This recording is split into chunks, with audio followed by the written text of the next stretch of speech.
Fast forward 5 years. You are responsible for AI security at your organization. One day, AI makes a decision that causes major financial loss, or maybe even data breach. Now, regulators, executives, and customers are asking, why did AI make such a decision? What happened? Was model manipulated or influenced somehow? Was data poisoned? If you cannot answer, you don't just have an AI problem. You have security and compliance nightmare. This is why AI bomb is important, and today I will tell you how it helps with transparency. In traditional software supply chain attacks like SolarWinds and Log4j, we have already seen how one compromised component can cascade vulnerabilities into thousands of systems. With AI, we have greater risks because it dependent on models, foundational models, it dependent on data sets, on training and frameworks, and it brings more risk because of that. Those components are a backbone of AI system. If data set is poisoned, or framework has a backdoor, or a foundational model is compromised, then target model can be silently corrupted without even understanding that this happened, until the damage is already done. So with that, we have inherently large complexity of AI systems. On one side, we have nascent MLOps platforms and frameworks. We have demand for speed to market with AI systems and use cases. We have evolving regulations and also lack of security awareness when we talk about AI. On the other hand, adversary does not rest. They take every single opportunity to exploit the weaknesses and vulnerabilities in emerging tech. This is why the AI bomb is very important. This complexity in AI systems create fertile ground for emerging threats. And unfortunately, we cannot see them before the damage is already done unless we have embedded transparency in our processes. So let me introduce you AI BOM, Artificial Intelligence Bill of Materials. It's also called AI SBOM.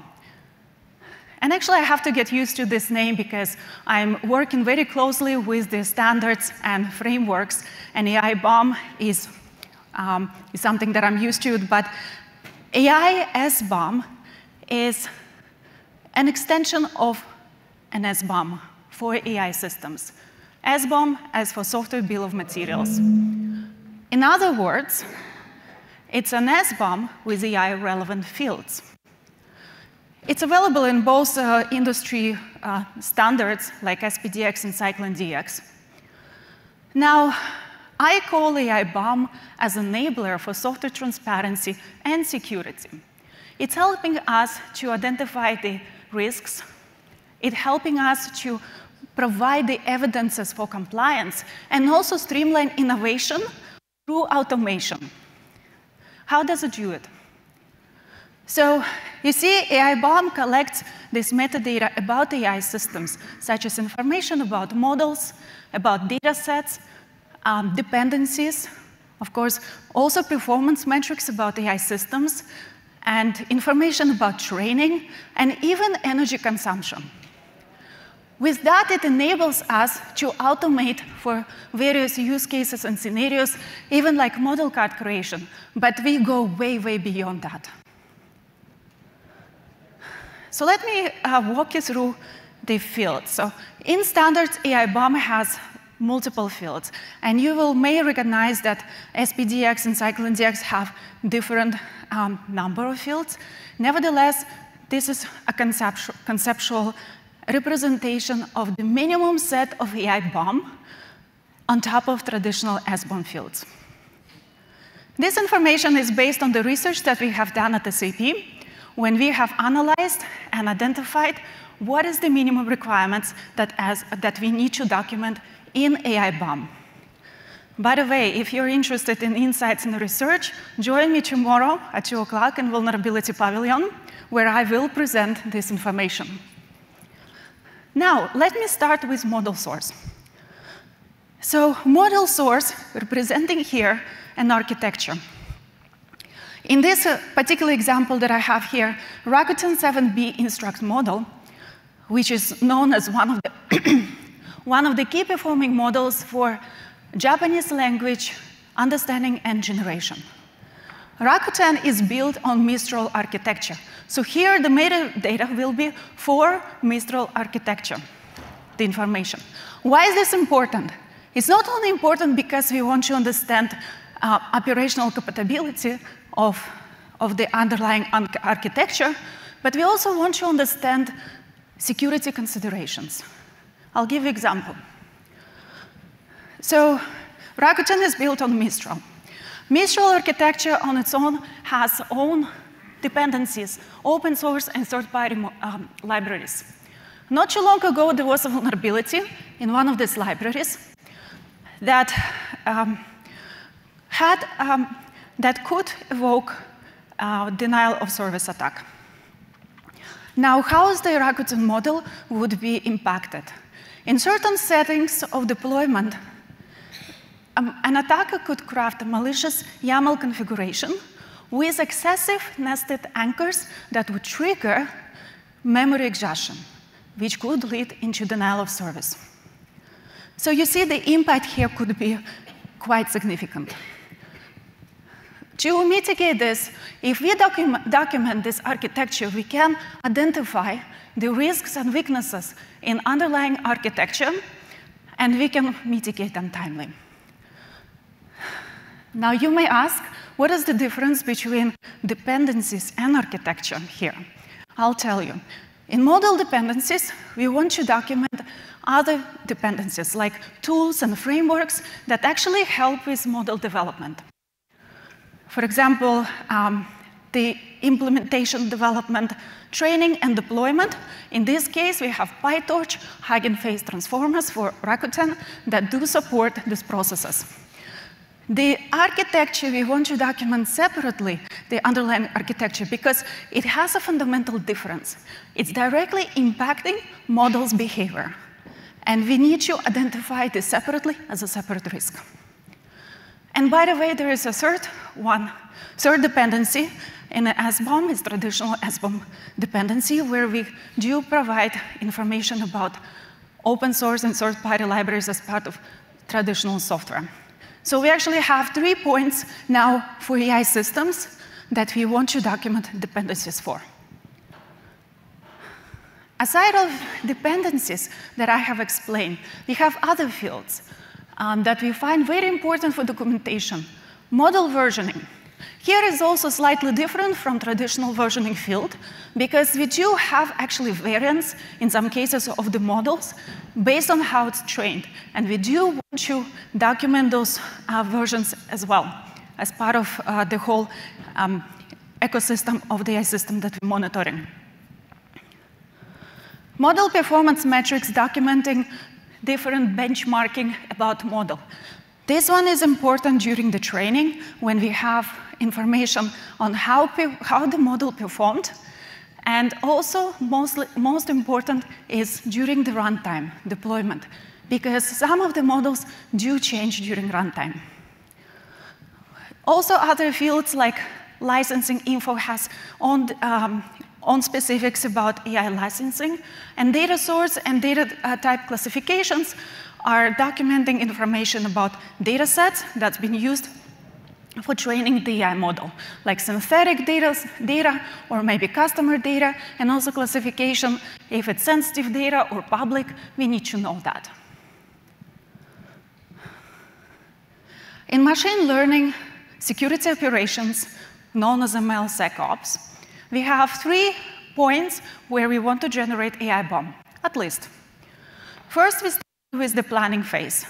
This is where we have open source and third-party model generation.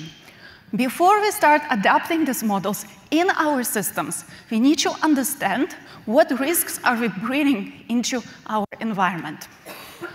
Second is generation of model pre-deployment and after training. This is when we go through all the processes of training, validation, and testing the model, and we're ready to deploy, we generate that AI bomb.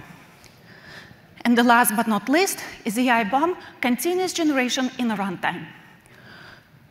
This is especially important for adaptive models, like reinforcement learning models, the RAG, so that we can track the changes in the runtime, because those models do change, so we can catch the decay before it's too late.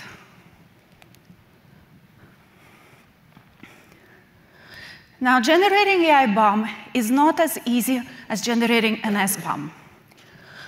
Due to AI complexity, the system complexity, we have multiple points and multiple aspects where we need to collect the data, multiple sources. The fundamental difference between traditional SBOM and AI bomb is that when in traditional we have a snapshot, in AI bomb we're tapping into the process of implementation and life cycle of the model. This means that we need to collect those sources from different tools and different metrics to collect this data and populate this into the AI bomb. Now, it's not a good idea to eat an elephant. And we need to slice and focus what we can do. So this is my passion project, and I'm working on a tool to develop this generation tool for third-party models. And I'll tell you, we need to start with third-party and open source, because this is one of the biggest areas that we can cover and mitigate risk. How many organizations today develop their own models? Not many. Most of them are actually using third-party, open source, or other proprietary models. So by generating AI bomb for these models, we can already mitigate a significant amount of risks. Here is how. We're going to start with an example with Hugging Face platform. We can use API to collect data about model, and then we can enrich this data, collecting additional information about those models from Hugging Face, transform this data into AI bomb format, and have our output in JSON format. Easier said than done. Of course, there are limitations. APIs from Hugging Face are actually built for developers and data scientists. So they're lacking in security and transparency metrics. They are built for model discovery. But even then, we already have a good amount of data that we can collect about models. So we can use this API as a starting point. Then we need to build our own tool, a script that will extract additional information from model cards and other areas from Hugging Face to collect information like data sets and dependencies and other metrics like performance metrics. We do have further limitations here. Unstructured data is a big problem, and we do rely on contributions by community who are putting these models on the Hugging Face. Nevertheless, we still already have a good amount of data that we can have there. So while this process is not perfect, and you do need to tinker a bit with that process, it's already a good start. By generating AI bomb for third-party model and open source model, we can already mitigate a significant amount of risks that will help us with our workflows. Let me bring AI bomb into a use case perspective. So in a use case of AI-driven data, AI-driven drug development system for clinical research, we have a scenario when AI is integrated with different maybe sensors and devices that do have some chemical adjustments in the drugs, and they work through the production, and based on the learning, they do update this process. So it's really a significant advancement in science, because now we can speed up clinical research and release those drugs that are needed for public to use. However, if we have a vulnerable dependency, let's say there is an open source or third-party model that has vulnerable framework with remote code execution. And by the way, this is not just a vulnerability. Some of the frameworks actually say that this is a feature. Remote code execution as a feature. What does it mean? It means that as security experts, we need to understand what that framework does and why they have this feature. Because again, it's built for data scientists and developers to help them with the work, with the adoption of the models. So it's our job to also see those vulnerabilities and weaknesses and make sure that we build guardrails around. So attacker puts a malicious code, injects the malicious code into the process. And as a result, we have faulty drug predictions. And on top of non-compliance and other aspects that may come with that, like reputational damage and so on, we actually have a risk of human safety because of the faulty drug. So this is really a serious problem. Let's rewind and look at the same scenario with AI bomb. So first of all, AI bomb does play its role as an inventory, and it collects all dependencies, so you can see them and mitigate risks when it's imported in a timely manner. We can apply monitoring, continuous monitoring with AI bomb to make sure that we identify different changes that are happening throughout, but also if new vulnerabilities or weaknesses have been identified in our dependencies. And last but not least, evidence collection. So here we can prove to regulators, in this particular case, that we did develop this AI system and the whole drug development process based on security compliance and ethics, and we developing everything responsible in a secure way. So I have already touched use cases on compliance, vulnerability, dependency management like open source and third party, but we have more use cases, such as, for example, model change management and lifecycle. This is where we want to have continuous traceability of the model throughout its own cycle, versioning control, and the changes and updates, make sure that not just model, but also data sets are versioned. And then we have also IP and fair usage use case where we monitor licensing and any violations that could be done to IP, maybe because of the data that we used, and also in compliance with ethical regulations. Now, AI Bomb Tiger team that you see here, by the way, this tiger was generated by ChatGPT just less than a year ago when we launched this team, this initiative. This initiative is run under SBOM CISA initiatives for securing the software supply chain, and we're refining the use cases, and we will be publishing these papers as part of that.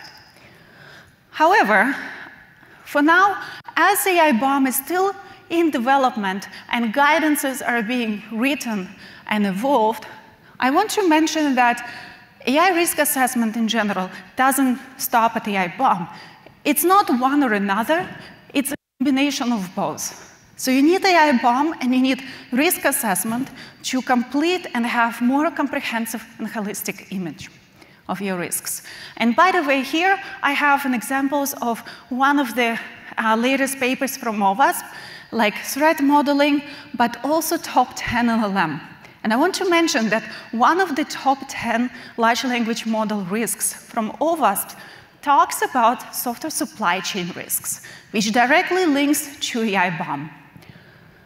If you go through, you may recognize how AI Bomb could also support by exposing those risks and help you with mitigation. So I want you to leave with 4 things here.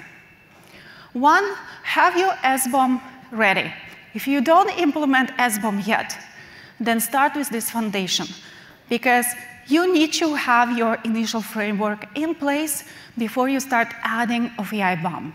There is more to SBOM, there is more to AI BOM to add. Second, generate your third-party model AI BOM to start already building your inventory and transparency into dependencies and risks. 3, perform risk assessments. Use AI BOM to identify those risks and mitigate them timely, but also use other frameworks for more holistic and comprehensive risk assessment. And last but not least, engage with AI BOM Tiger team. If you're involved in AI at any extent, or you are expert in software supply chain security, your contributions are valuable, so we can build this future together. Now, I want you to leave with these thoughts. AI BOM bridges the gap between security and innovation. It provides us the needed transparency into how we can mitigate the risks, how we can provide the compliance evidence, and also how we can build in security measures. With growing AI adoption, also risks are growing.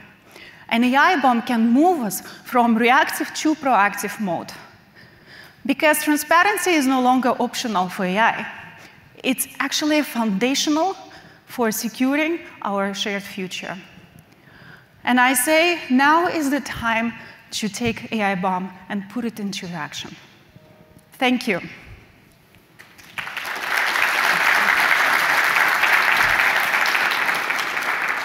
I have some time for questions, if anyone has questions. There are microphones somewhere. OK.